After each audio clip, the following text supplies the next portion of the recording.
Peace, and welcome to another episode of the Grown Man Shift Podcast. I'm your host, Baith Nuruddin, and thank you. Thank you for pulling up. Thank you for the love. Thank you for the likes. Thank you for the shares. Thank you for the reposts. Thank you for the engagement, because it's an interesting journey, to be honest. The journey of putting yourself out for public consumption is not easy, right? Wading through, should I say this or should I not say this? Should I talk about this or should I not talk about this? Is this worth talking about or is it not worth talking about? Is this going to give value or is this not going to give value?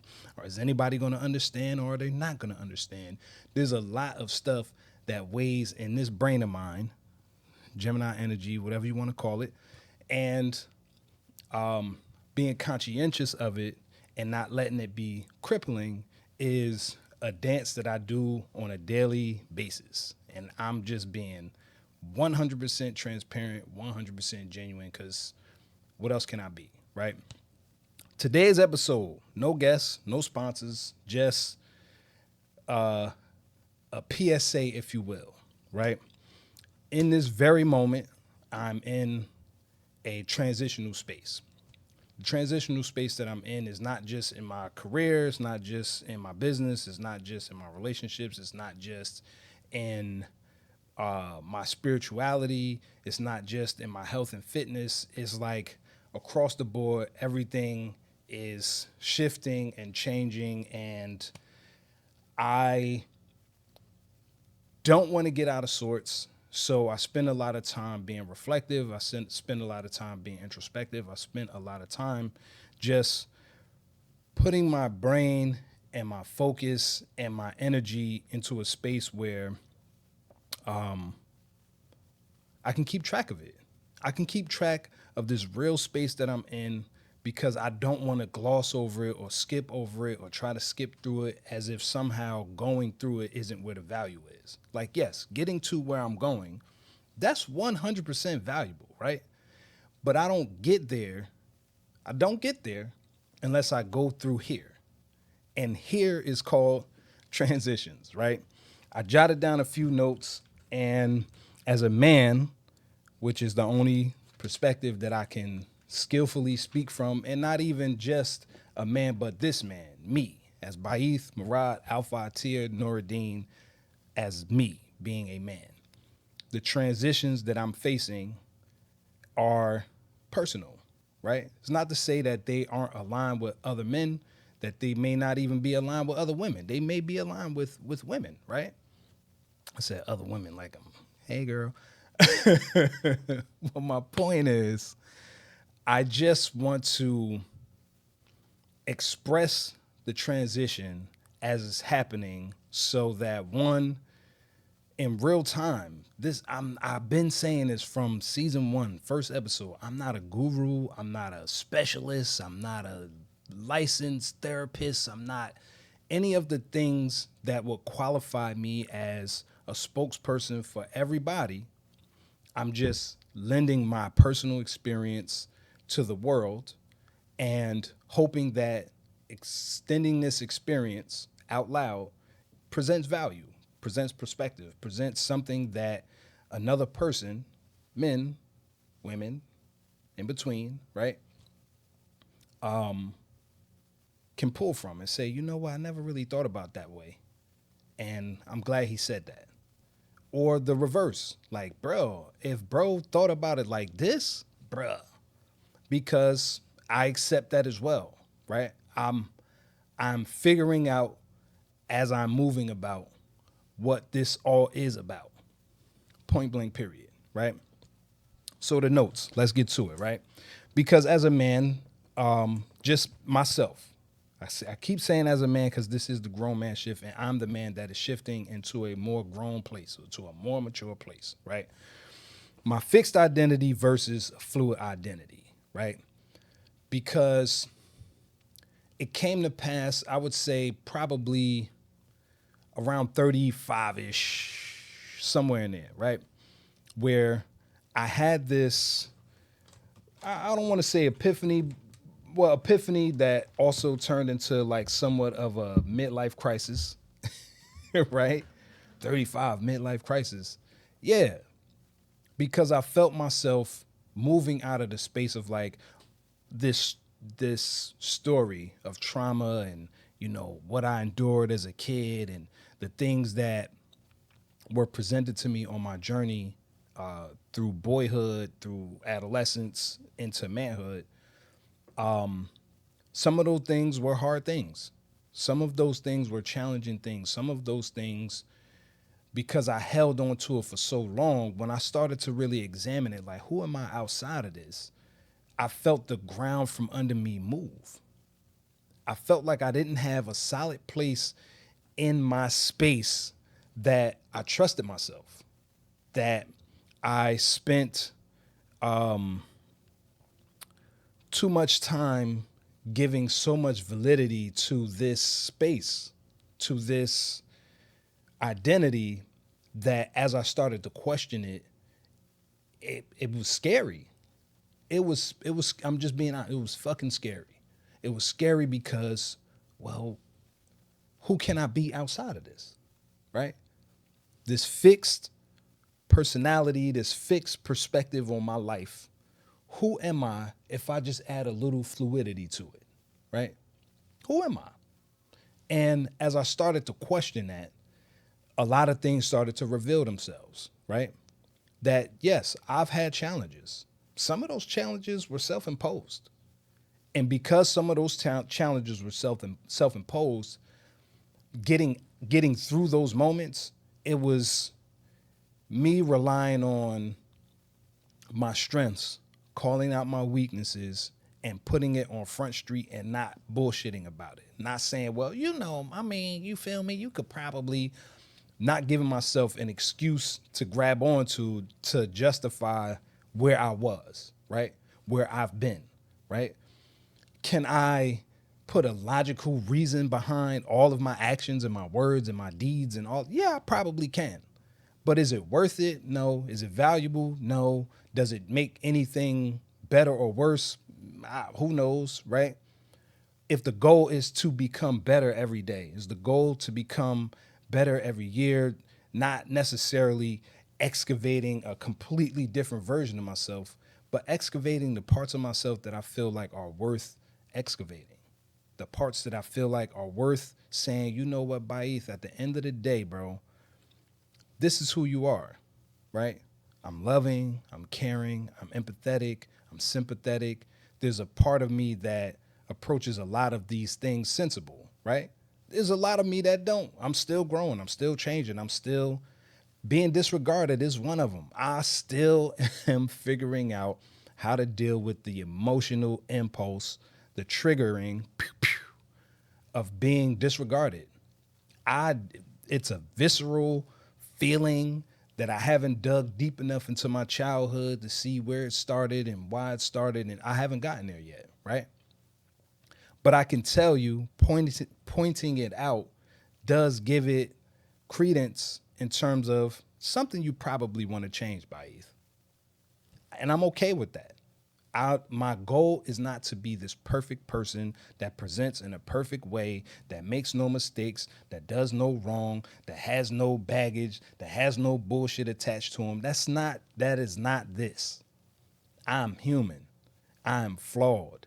I have things that I do incorrectly in terms of the general scheme of whatever it is. And being disregarded, when I'm disregarded, it's up. I don't care who you are. It's up.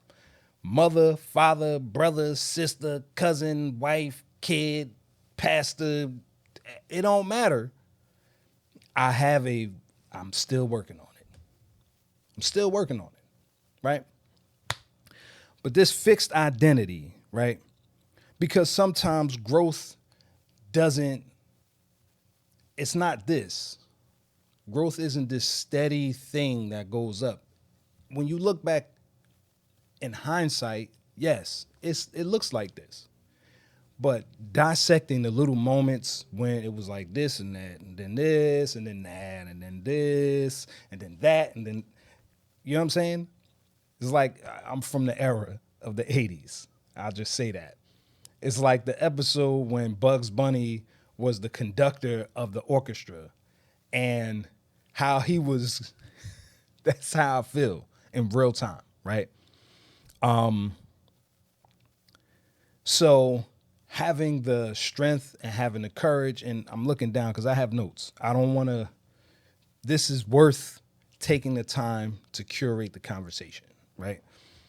Having the courage to, one, not just identify it, not just logically say, hey, this is where I'm at, but actually saying, like, yo, this is where I'm at. And because this is where I'm at, what am I willing to do with this stuff that's coming to the surface, right? Am I willing to change? Am I able to change? Am I capable of changing? And if I am, what parts of me are being resistant to this new journey, right?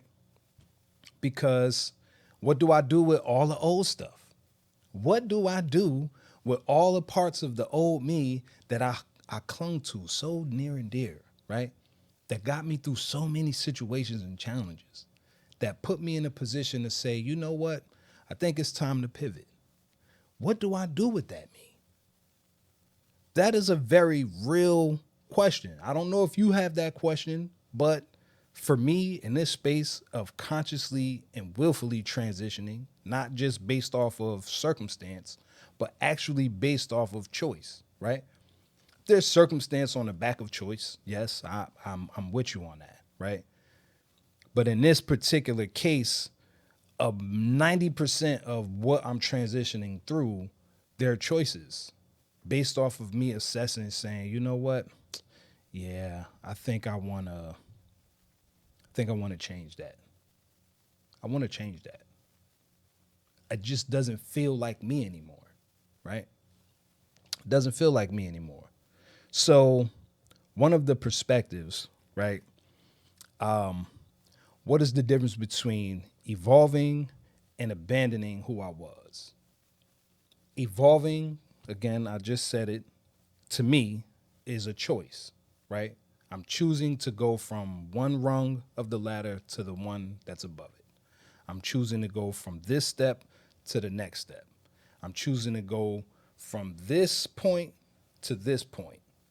And because I'm choosing to go from this point to this point, regardless if it's circumstance or choice, there are things that come up inside of that that test the rigidity or test the fluidity of what I say I want and willing and able to do and accomplish, right?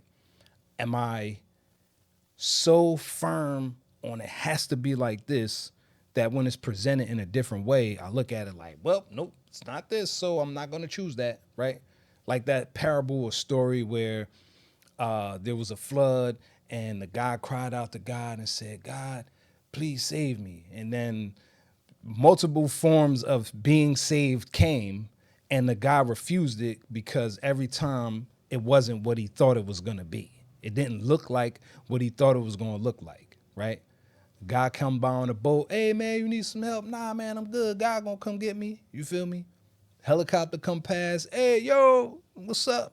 You know what I mean? Save you. Nah, man, God gonna come get me. You know what I'm saying? Buddy dies, get to heaven, like, God, what happened? He like, bruh, I sent you all of these different modes to be saved, and you just chose to not take any of them.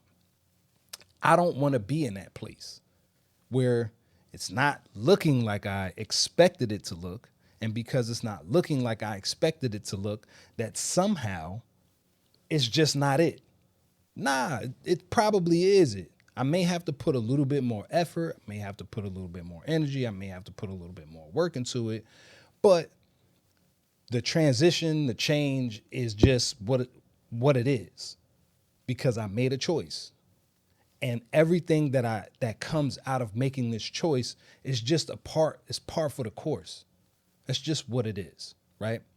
So the other perspective was, or question was, how do I honor my past self while becoming someone new? I honor the past self by becoming someone new is by not shitting on my past self, not making it seem like my past self was somehow invalid or incorrect or not the right thing or not enough or whatever. I'm transitioning because I'm transitioning into something that I feel like would be more beneficial to what my life looks like now and not what my life looked like then, right? When I wasn't making the money I made, bruh, my decisions were very one track minded. How much is it going to cost? Cannot afford it. How much is it going to cost? Cannot afford it. How much is it going to cost? Cannot afford it. Making more money has changed that. It's not necessarily cannot afford it. Doesn't make sense for what our goals are financially. That's a very different tune than can I afford it? Yeah, I can afford it. But does it align with our financial goals? That is a very different reframe of the same type of space. One is more empowering versus the other one is disempowering. One has more vigor and life in it, and the other one not so much. It's less vigor and less life. It's actually deflating, to be honest. And being able to think about how I used to make decisions being broke, right? Because it's a mindset. Having my mindset being like, man, growing up without means just kind of, which isn't necessarily true. I got a chance to feel what it felt like on both sides. Being raised by a single mom who was raising 4 boys by herself, getting it out the mud, hustling, working 2 or 3 jobs. My mom was super ill. Still participated in being the coach or assistant coach to the basketball or the football or the baseball teams that we were on.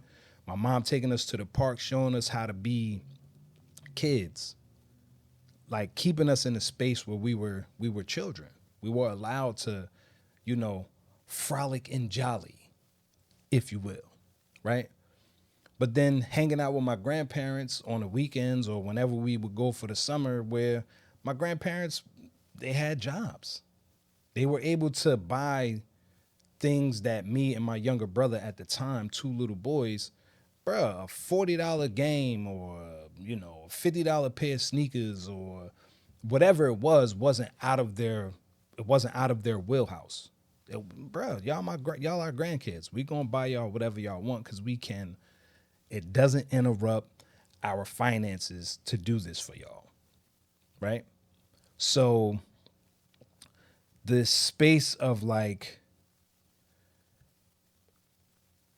making sure that the old version of me, the old way that I think, the old way that I thought I don't paint it as bad. I just paint it as it's done its job. It's done its job to get me to this point that I can think clearer, that I can think from a more elevated space, that I can think from a more even-footed position, because the old me was necessary. The old way I thought was necessary. The old things that I used to do and participate, the old relationships, all of those things were necessary for me to be able to elevate. I had a foundation to elevate from, right? Not this ambiguous space of like, yeah, man, I just got it out the mud and I started from 100 and I never struggled and, it was always up for me and every decision I made just worked out. That's not necessarily true, right? There's certain relationships where I made the decision, that's the relationship I'm a foster, and it didn't quite pan out the way that I wanted it, right? There's certain financial decisions, career decisions. There's certain hustles that I was like, bro, this hustle is going to be the one that's going to help me, boop, boop, boop. And it wasn't it. It just wasn't it. Now, do I look at those decisions and say, damn, I should have never made that choice? No. Because if I didn't make that choice, the choices that I'm able to make now, I wouldn't be able to make them. And I would be a fool to shit on all of the different versions of me in the past that got me to this point. I would be a fool because they're all valuable. I am all valuable. And when I say I am every parts of me, the mature, the immature, the polished, the not polished, the well presented and not well presented, the rough around the edges and the smooth edges, they're all valuable and they're all important. And I refuse to just make it seem like, nah, never. I've always been like this, guys, just nah, dog. That shit is not genuine and it's not what's up. You know what I'm saying? So, another space I'm transitioning, the studio, right? I have been recording my podcast on Mondays, right? Now that I run a podcast club, I no longer have the ability to come into a Monday just willy-nilly like I did before, right? So now figuring out how can I still stay in tune and still stay locked into this space, to this platform, to what I set out to do, right? I set out to have conversations with a myriad of men about their experience from maturity, from immaturity to maturity, right? And also along the way, just expressing where I'm at in mine, right? So this is going to change, right? I have equipment that I can pretty much record wherever I need to record and not compromise quality, not compromise any of this, right? I don't have to compromise any of it. So I'm not. So I'm transitioning in that regard. I'm transitioning in my career. At my job, going from, one position to another position, gaining more responsibility, gaining more accountability, it requires a different version of me to show up to. The part that's like, man, fuck this job. I haven't had that in quite some time. Although at any point, man, fuck this job, to be honest, right?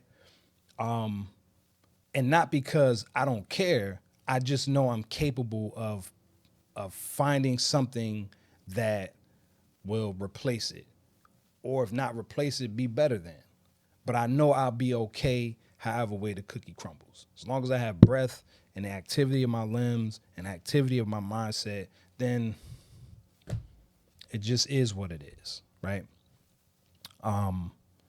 So that's another aspect that's kind of been weighing on me. I haven't been putting out episodes every Friday. Every Friday, 11:11, you can stand on that shit for real, for real. And I started feeling like a fraud. Like, my nigga, what's happening, bro? Like, what's happening? You said what you said when you had said it, and now that you ain't doing it, you a lie. Yeah, I need to recalibrate. And this is the recalibration. The recalibration is you're not going to get it every week, but you're probably going to get it every other week, right? You're going to get clips for sure. But as far as an actual brand new episode every week, it's probably not going to happen until I find myself on a more solid ground with all of these transitions that's happening. So to everybody who I said 11:11, I appreciate you not hitting me and, yo, bro, what the fuck, man? You said what you had said. I appreciate y'all rocking with me and being a part of the transition. I feel like anybody who's pressing play on this know my heart. And you know that, dog, we going to get to it. When we get to it, we're going to get to it. So, and this comes from a myriad of perspectives, right? Right now is June. This is Men's Mental Health Awareness Month. And I'm paying attention to that. I'm not trying to drive myself crazy in the ground because I want to uphold all of these different things when I have the choice to transition. I have the choice to say, you know what, dog, this is too much. Take some shit off your plate. This is too much. You might want to delegate some of this shit off your plate. This is too much. You might want to slow down your output. This is too much. You might want to just pause and assess. And for the past few weeks, all I've been doing is pausing and assessing. What do I want? What do I want? What do I want to do? How do I want to execute it? And what am I willing to put on a back burner? What am I willing to take off? What am I willing to offset in order to stay in it, right? Because that's important, you know. I don't have the answers. And because I don't have the answers, I'm not going to pretend like, oh yeah, you know, it's simple math, man. You just got to add the 1 and carry the 7 and numerator, denominator. And nah, dog, I don't have the answers. I'm building the plane as I'm learning to fly. And that's all I can do. Just be willing to continue to build as I'm willing and able to learn how to fly. So this episode, short and sweet, is really just It's a like I said, it's a PSA to anybody in a space where you feel like you're transitioning from one thing to another and you're not sure where your feet are or how to put the energy and so forth and so on. Me either. But I can say if you pause long enough, right, and assess like truthful enough that you'll find some space to at least put the first step. It may not be the first two, it may not be the first 5 or 10, 100. The distance may not even be clear at all. However, at least pausing long enough does present space to see where the first step can be. And the first step may be just writing all of the shit down. It might just be that. It might be identifying like, yo, you know what? I do want to make some more money. What skills do I have? Do I need to go to school? Do I need to add to this? Right?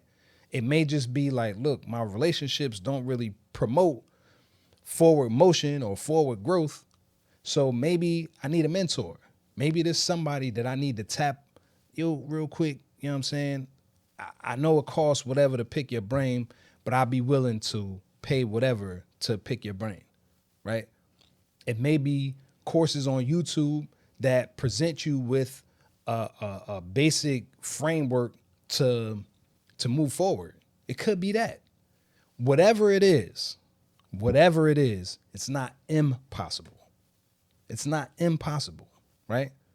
And I heard somebody say it's super cheesy, but I thought it was just super dope because I'm a cheesy guy. That's the nerd in me.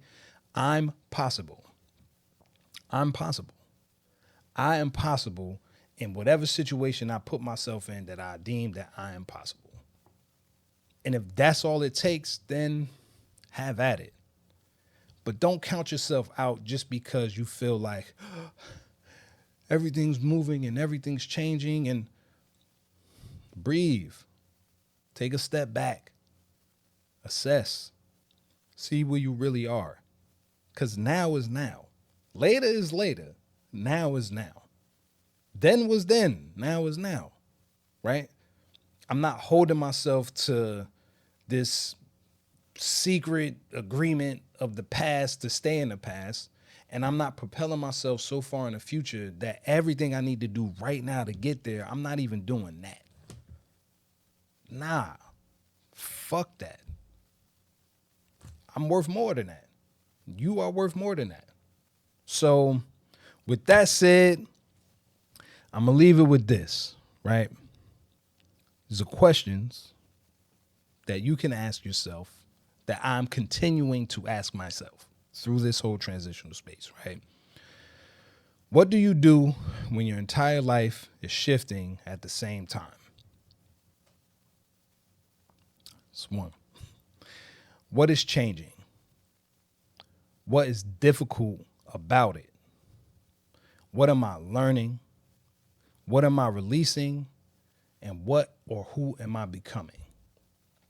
Those are solid base questions to get from to, you know what? Let me think about this, right? What I did, what I'm doing is a gratitude journal. Every day I'm writing down 10 things that I'm grateful for because there's a lot to be grateful for. And in those 10 things that I'm being grateful for, what I notice, it opens up a space. It opens up a space that takes me out of anxiety and puts me in a place of like calm, perspective. Yeah, I don't have $1 million, but I got some money to make this move. I got enough money to pay my bills. I got enough money to make sure I got gas in the car. I got enough money to make sure I could buy a bus pass or bus tickets, or I have enough money to get wherever I need to get, right? That's a win. Yeah, I know the car broke down. Shit, my car broke down. My car broke down, but I got a bike, and I use that shit every day, right? Granted, my commute on my bike is probably 3 minutes. However, I stopped looking at what I don't have as an excuse to not do. And that is the worst place to be in. Well, I don't have this, so I can't do this. Well, I don't have that, so I can't do this. But what do I have and what can I do with it? that is if nothing else don't come out of this, what do I have and what can I do with it? So I appreciate you guys for pulling up again. It's been another episode of the Grown Man Shift Podcast. I'm your host, Baith Nordine. Please hit me up at the email, grownmanshift@gmail.com. Website is coming soon. 800 numbers coming soon. Fax numbers coming soon, even though I know people don't fax. But please hit the email. Like, I know these episodes, you may not get to the end. And maybe I need to start posting this portion of it as a clip. Maybe you don't get to the end. But if you do get to the end and you do have something you want to talk about, everything is worth consideration. It may not be worth talking about at the end of the day, but it at least is worth the consideration to say, you know what? Maybe this is something that should be brought up for the larger audience to weigh in on, right? So, yeah, man, I appreciate y'all. I thank y'all from the bottom, top, left, right, BABA, select, start, part of my heart. And, man, listen, thank you. I'm going to just leave it at that. Peace.